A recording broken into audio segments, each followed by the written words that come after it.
70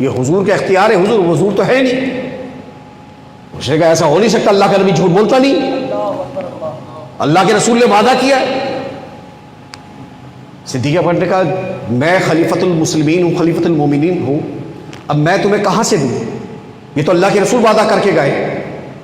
وہ شخص باہر نکلا، جب باہر نکل کے آیا تو چند لوگوں نے کہا کیا بات ہے، تم اندر گئے تھے کیا؟ کہ بھائی یہ بات ہے۔ انہوں نے کہا کام ہے۔ کہا کیا؟ کہ آپ نے اندر فیصلہ سن لیا، ایک ان کے عزیز بھی ہیں، ان کے چچا زاد بھائی، آپ ان کے پاس چلے جائیے۔ کون ہے ان کے؟ کہا حضرت علی ہے۔ حضرت علی کے پاس گئے، کہا رسول اللہ صلی اللہ علیہ وسلم ایسا وعدہ کیا تھا؟ آپ نے کہا بالکل، اور مجھے یاد ہے حضور نے کہا تھا کہ علی فلاں وقت میں ایک شخص آئے گا اور آ کے سوال کرے گا۔ کہا اچھا ہاں، وعدہ پورا ہوگا تیرا؟ اس نے کہا 70 اونٹ سرخ اور سونے کی نکلی کے ساتھ۔ کہا بالکل ایسے ہی ملیں گے۔ اور اس نے کہا تھا ایک اور، حضور نے یہ بھی کہا تھا کہ اپنے ہاتھ سے تجھے میں اشرفیاں یا سونے کی جو بھی تھی وہ اپنے ہاتھ سے دوں گا، اتنا مال غنیمت۔ اب صحابہ یہ پریشان کہ حضور کی مٹھی کہاں سے لائے، حضور کی مٹھی ہتھیلی کہاں سے لائے؟ لیکن ابو بکر صدیق کی وہ مجھے ان کو بات یاد تھی۔ سیدنا ابو بکر صدیق جب معاملہ پتہ چلا کہ کیا بات ہے علی، کیا ہوا؟ کہا یہ بات ہے۔ کہنے لگا یا خلیفۃ المسلمین آپ جو ہے اعلان کر دیجئے، تمام مدینے کے لوگوں کو کل جمع کر لیں، اور کل نبوت کے بعد اگر کسی کو معجزہ دیکھنا ہو تو کل سارے کے سارے آ جائیں، کل خاندان نبوت دکھائے گا آپ کو۔ پورا مدینہ جمع ہو گیا، مولا علی اس کے ایک مقام پہ لے گئے، جنگل کی طرف لے کے سارے مدینے والوں کو گئے۔ آپ گئے، ایک پہاڑی کی جگہ تھی، پہاڑ بنا ہوا ہے، آپ نے جا کے زمین میں ہاتھ مارا اور رسی کھینچی۔ جب رسی کھینچی تو پہاڑ شق ہوا، ایک سرخ رنگ کا اونٹ نکلا، سونے کی ناک میں کی۔ آپ نے ایک کو کھینچا، دوسرے کو کھینچا، کھینچتے کھینچتے 70 اونٹ آ گئے۔ جب آ گئے اس کے ہاتھ میں دیے اور کہا یہ بھی کہا تھا نا کہ اتنا مال دوں گا، یہ لے پکڑ۔ اب اس نے کہا کہ حضور نے تو کہا تھا اپنے ہاتھ سے دوں گا، علی یہ تو آپ کا ہاتھ ہے۔ سیدہ صدیقہ نے کہا نہیں، اس کی گواہی میں دیتا ہوں کہ حضور نے فرمایا تھا کہ علی کی ہتھیلی میری ہتھیلی کی طرح، ذرا بھی فرق نہیں ہے۔ اب مجھے بتاؤ، جس کو دم کا دمی، لحم کا لحمی، جس کے جسم کو اپنا جسم، جس کی نفس کو اپنا نفس، جس کے خون کو اپنا خون قرار دیا ہو، ہم تو سب کی تعظیم کرنے والے، ہمیں تو سب نے سکھایا، ہمیں تو یہ عقیدہ ہی سیدہ صدیقہ اکبر نے دیا ہے، ہمیں کیسے پتہ چلتا؟ اس لیے تو عقیدے ہم صدیقی ہیں، اس لیے تو عقیدے ہم صدیقی ہیں کہ ہم کو ہمارے مولا حضرت صدیق اکبر نے سکھایا ہے۔ ارے میں تو حضور کی محفل میں بیٹھ کے عبادت چلی کے چہرے کو دیکھ کے کیا کرتا تھا، اور صحابہ کہتے ہیں ہماری محفلوں کا انداز کہ ہم اللہ اس کے رسول کے ذکر کے ساتھ ساتھ ذکر علی بھی کرتے تھے، اور اس ذکر کے ذریعے ہم منافق و مومن کو چیک کرتے تھے۔ ارے یہ کہہ رہے بچہ پیدا ہو جائے تو صحابہ کہہ رہے ہم اس کے سامنے، ہمارے اپنے زمانے میں مولا علی حیات کے بچے پیدا ہو جاتے تو بچے کے سامنے ولید کی تعریف کرتے۔ اگر بچہ کھلکھلاتا سمجھ جاتا کہ ماں حلال پیدا کیا ہے، اگر بچے میں منہ چیڑا کرتا ہم سمجھ جاتے ہماری بیوی یا اس کی بیوی نے کوئی منہ کالا کیا ہے۔ تو پتہ چلا یہ خونوں کی وفاداریاں ہیں جو آج علی کے خلاف لوگ کہتے ہیں کہ تم اتنا ذکر کیوں کرتے ہو۔ ارے بھائی، اگر کوئی رافضی ہے اس کو اس کے کھاتے میں ڈالو، لیکن اگر اہل بیت کا ذکر کرنے سے رافضی ہوتا ہے تو یہ بتاؤ ہمارے چاروں امام میں سے کون سا امام بچا ہے؟ امام شافعی کو رافضی کہا گیا، اور انہوں نے تو کہا ہے کہ اگر حضور کی اہل بیت کی محبت میں کوئی دنیا کا سب سے بڑا رافضی ہوتا ہے تو پھر میں سب سے بڑا رافضی۔ ہمارے امام اعظم کو اس محبت اہل بیت کی وجہ سے مارا گیا، امام احمد بن حنبل کو مارا گیا، امام مالک کے ساتھ کیا کیا گیا، لیکن ان چاروں امام نے کہا کچھ بھی ہو جائے اہل بیت نبوت کو نہیں چھوڑیں گے۔ اس لیے تو ہم کہتے ہیں کہ بھائی سب کا ادب کرو، تمام صحابہ کی عزت کرو، ان کے بھی گیت گاؤ، ان کے بھی ایام منتے ہیں۔ الحمدللہ اس خانقاہ میں یہ اعزاز ہے کہ سب کے دن مناتے ہیں ہم، لیکن بات یہ ہے ہمارا ایک اپنا ہے، وجدان ہے، طریقہ ہے، اور جو بات یہ ہے کہ بھائی اب ہم کیا کریں، ہم سب کی عزت پیار کرنے والے لوگ ہیں، سب کی تعظیم کرتے ہیں، لیکن اب مجھے بتائیے کہ اگر دل میں کسی کے علی علی ہے تو اس سے کیا کریں؟ نکال دیں؟ آپ کو پسند نہیں ہے تو کیا نکال دیں؟ بھائی آپ اپنے دل کا علاج کیجئے، آپ اپنی بغض کا علاج کیجئے، آپ اپنی کینہ پروری کا علاج کیجئے۔ وجہ یہ آپ کی نہیں ہے، کیونکہ اگر ماں حلالی ہوتی تو یہ آپ کے ساتھ نہ ہوتا۔ یہ ہماری ماں کے دودھ کی برکت ہے، کیونکہ ہماری ماں نے حلال کیا تو آج اولاد بھی حلال ہی ہے، اس لیے علی علی علی کرتی ہے، علی علی کر رہی ہے، کیونکہ ہمیں ماؤں نے سکھایا۔ اور پھر بھائی جنت کا تمہیں اگر پروانہ چاہیے، جنت کا ویزا چاہیے، تو جب حضور نے کہہ دیا پل صراط میں سے گزرو گے تو مہر کس کے ہاتھ میں ہوگی؟ فرمایا علی کے ہاتھ میں۔ تو بھائی ویزا چاہیے تو مولا سے تو بنا کے رکھنی ہوگی، لیکن مولا کے ساتھ ساتھ شیخین سے بھی بنا کے رکھنی ہے۔ ہم الحمدللہ اہل سنت جماعت، ہمارا اپنا عقیدہ، اپنا یہ معاملہ جو ہے، ہم تو صحابہ کی شان میں جو گستاخی بے ادبی کرتا ہے وہ ملعون ہے۔ لیکن بات یہ ہے کہ اگر اہل بیت کی محبت کی وجہ سے کسی کی مرچیں لگتی ہے، کوئی تکلیف ہوتی ہے، تو بھائی 2 روٹی اور نہیں 4 روٹی کھاؤ۔ لیکن بات یہ ہے، ہم تو اب ہمارے بزرگ تو ایک بات کہتے ہیں، بچے نے ایک بڑی پیاری بات کہی کہ حضرت وہ بعض جگہوں پہ دیکھ کے پڑھنا پڑتا ہے، آج کل حالات ایسے ہیں۔ بالکل بیٹا، لیکن بات یہ ہے حضور نے فرمایا تھا کہ علی جہاں ہوگا حق وہیں جائے گا، تو علی والے بھی وہی ہوں گے جہاں حق ہوگا۔ تو بیٹا حق کے خاطر اس وقت 72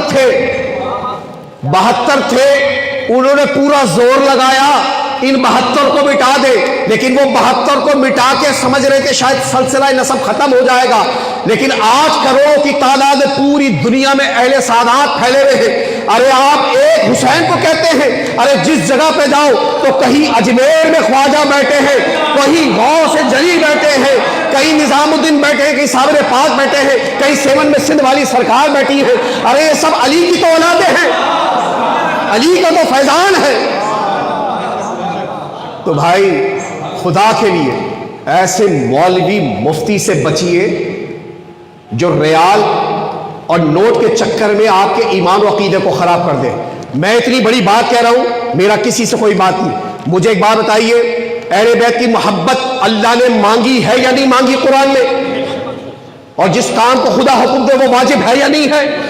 قرآن کہتا ہے قُلْ لَا أَسْأَلُكُمْ عَلَيْهِ أَجْرًا إِلَّا الْمَوَدَّةَ فِي الْقُرْبَى۔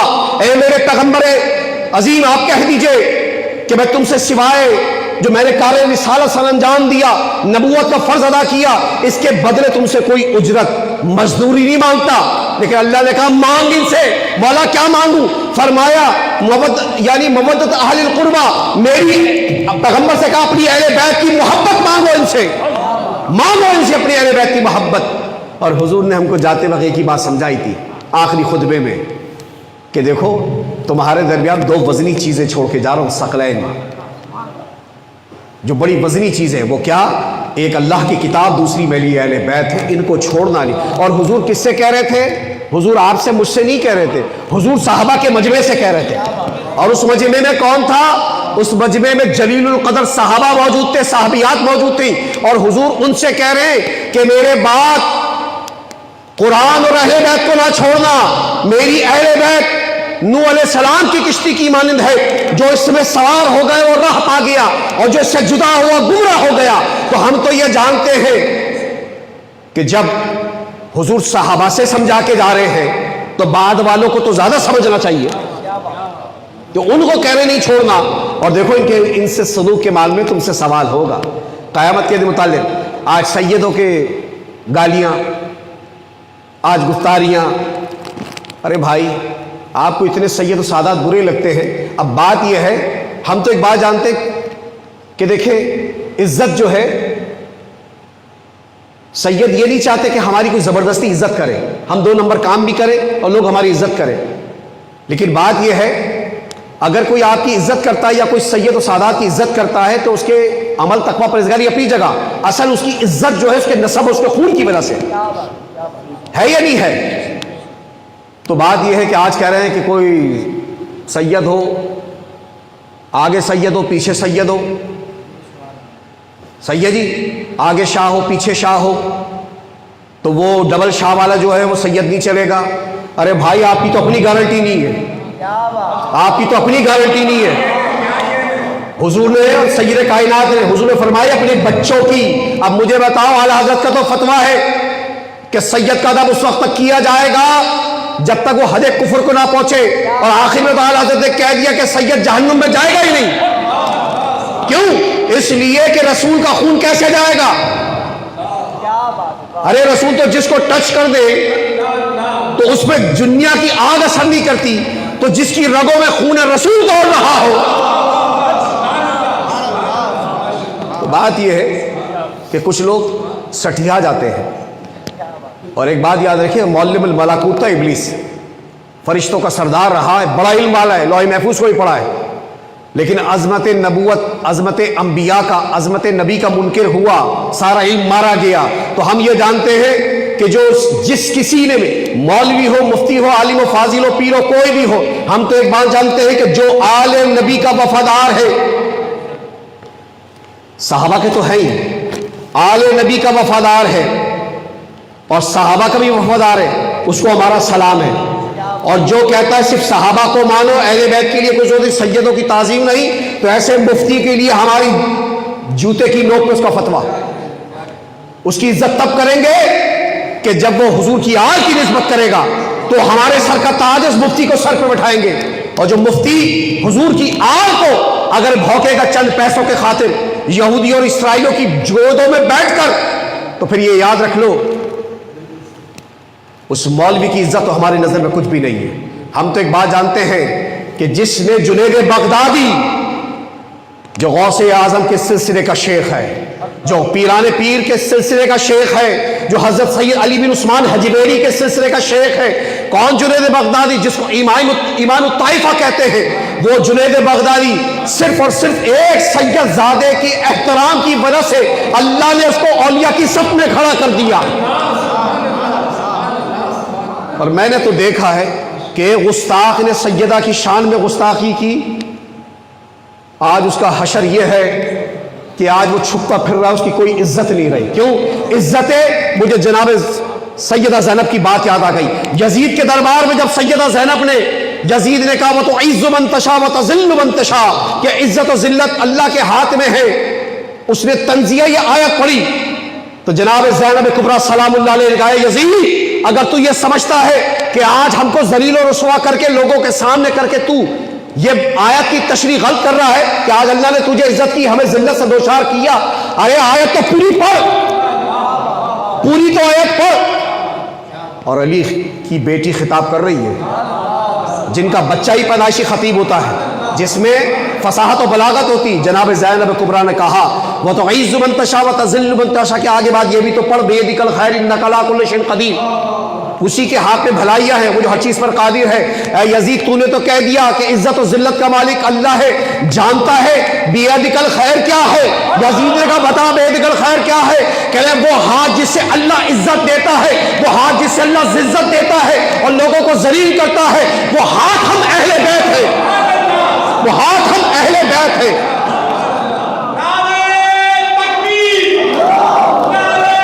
بس بس بس بات یہاں ختم. بات یہ ہے آپ جس چیز کو جتنا دبائیں وہ اتنا ابھرتی ہے. اور آپ یہ دیکھیے کسی نے کوشش کی تھی دبانے کی، لیکن علی کسی زمانے میں دبا نہیں ہے. امام احمد بن حنبل کے بڑی اچھی بات کہ اپنے صاحبزادے سے انہوں نے کہا ابا بابا یہ کیا بات ہے کہ مولا علی کے اتنے دشمن کیوں ہیں، اتنے حاسدین کیوں ہیں؟ کہ وجہ یہ ہے کہ بیٹا علی کے زمانے میں علی کی ٹکر کا کوئی تھا نہیں، علی میں نقص تلاش کر نہیں سکے، علی کے نقص میں تلاش نہیں کر سکے. جب ان کو کچھ نہیں ملا تو کسی کے پیچھے لگ گئے، کسی کے پیچھے لگ کے اس کے ساتھ شامل ہو گئے. کہنے وجہ یہ ہے کہ اگر علی کو خلافت پہلے ملتی تو کوئی مانتا نہیں، صحیح فیصلہ وہ سیدنا ابوبکر صدیق کو چنا گیا. اس لیے کہ مولا علی علیہ السلام فرماتے ہیں کہ عرب کے اندر کوئی قبیلہ ایسا نہیں جس میں بندہ میرے ہاتھ سے مرا نہ ہو. 40,000 آدمی مولا علی اکیلے نے مارے ہیں، تو آپ کا کون چاہنے والا ہوگا؟ ہر قبیلے میں آپ سے جلتے تھے، ہر قبیلے میں آپ کے مخالف تھے. اور میری بات یقین نہ آئے نا تو ترکی کے میوزیم میں ذرا نیٹ سے سرچ کر لینا، ترکی کے میوزیم میں جا کے دیکھو تلوار ذوالفقار حیدری رکھی ہوئی ہے. اس تلوار کی اوپر دیکھنا کہ چمک رہی ہے یا اس پر نشانات ہیں. میں نے تو دیکھا ہے وہ تلوار بتا رہی ہے، باقیوں کی بھی تلواریں، لیکن باقیوں کی تلواریں چمک رہی ہیں، ایک تلوار نہیں چمک رہی. کیوں؟ اس لیے کہ وہ تلوار چلی زیادہ ہے، اس سے کٹے بہت ہیں، اس سے کٹے بہت ہیں. تو اس لیے جب کٹے زیادہ ہیں تو ان سے کون خیر خواہی ہوگا. لیکن الحمدللہ ہمارے اہل سنت جماعت کا طریقہ، ہمارے اہل سنت جماعت اعتدال کی سیاست پر، اعتدال کے اوپر ہی ہے کہ نہیں، سب کو سب کا مقام پہ رکھا جائے، اور جس کو جو مقام رسول اللہ نے دیا اس کو ویسا مانا جائے. تمام کو رسول اللہ ہی نے مقام دیا، اللہ نے ان کے ذریعے دیا ہے. تو سب کی شانیں، ہر شان رکھنے والا صحابی بے نیاز ہے، اس میں کوئی دو راز نہیں، سب اپنی شان میں رکھنے بے نیاز ہے. سیدنا ابوبکر صدیق ہو، حضرت عمر فاروق ہو، یا حضرت عثمان غنی ہو، شیخین کریمین ہو، اور دیگر صحابہ ہو، سب کو حضور نے سب کی شانیں عطا فرمائی ہیں، اور انہی شانوں میں کسی کو حضور نے ممتاز بھی کیا ہے. تو جب کسی نے، حضور نے کسی میں ممتاز کیا ہے، اس کو مانو، اس کی بات کو مانو. کل میں فتح کا جھنڈا اور علم اسے دوں گا جو اللہ اس کے رسول کو سب سے زیادہ محبوب ہے. تو کیا اور محبوب نہیں تھے؟ سب محبوب تھے، لیکن کہہ دیا اسے دوں گا جو سب سے زیادہ اللہ اس کے رسول سے محبت کرتا ہے، اور اللہ اس کے رسول سے سب سے زیادہ محبت کرتے ہیں. علم دیا نہیں دیا. پھر دوسری بات، آج عبادتوں میں تول رہے ہو. میں تو غزوہ خندق کی وہ روایت یاد کرتا ہوں کہ حضور کا فرمان کہ عمر بن عبد ود، وہ کمبخت کافر جو طویل القامت قد اور 7 من کا نیزہ جس کے پاس ہو، 7 من کا نیزہ، اور آ کے جب رسول اللہ صلی اللہ علیہ وسلم کے سامنے غزوہ خندق میں خندق پھیلان کے آ گیا اور حضور کی شان میں مغلظات بک رہا ہے، حضور اس وقت کہہ رہے ہیں ہے کوئی جو اس کو چپ کرائے؟ ہے کوئی جو اس لعین و مردود کو چپ کرائے؟ لیکن اس کے مقابلے میں جائے کون؟ کیوں؟ 90 سال کی عمر ہے اس کی، لیکن 90 سال کی عمر میں اس کی طاقت یہ تھی، کہنے کے گھوڑے کو دوڑاتا تھا تو خود بھی اس کے ساتھ دوڑتا تھا، اور اتنی طاقت تھی کہ گائے کے بچڑوں کے ایک ہاتھ سے اٹھا لیتا تھا. اب آپ اندازہ لگائیں کتنا طاقت، 7 من کا تو نیزہ استعمال کر رہا ہے. تو وہ یہی تو کہہ رہا تھا ہے کوئی آؤ جس کو جنت میں جانا ہو. بار بار علی مولا لیا تھا، یا رسول اللہ نہیں. جب تیسری مرتبہ ہوا تو آپ نے کہا علی جاؤ. اور جب حضور نے اپنے ہاتھ سے تیار کرا، سر پہ امامہ باندھا، ذوالفقار حیدری ہاتھ پہ دی، اور باندھ کے کہا اللہ آج علی جا رہا ہے، آج کل اسلام کل کفر کے مقابلے میں جا رہا ہے. یعنی وہ جو عمر عبد ود تھا وہ ایک طرف پورا کا پورا کفر تھا، اور حضور نے فرمایا آج پورا کل کا کل اسلام نکل کے جا رہا ہے.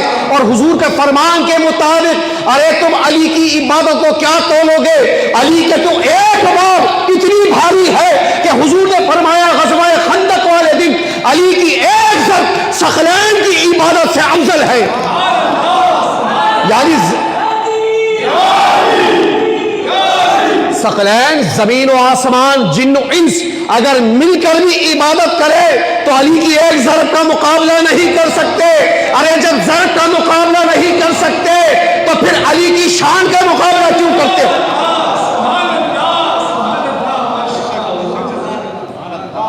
جس کو اللہ نے بلند کیا ہو، جس کو اللہ نے بلند کیا ہو.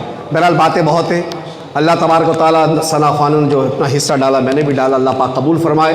اور اللہ تعالیٰ ہمیں حضور کے اہل بیت سے سچی محبت اور وابستگی، وفاداری، اور سب سے بڑی بات ہے حضور کے اصحاب اور شیخین سے محبت نصیب فرمائے.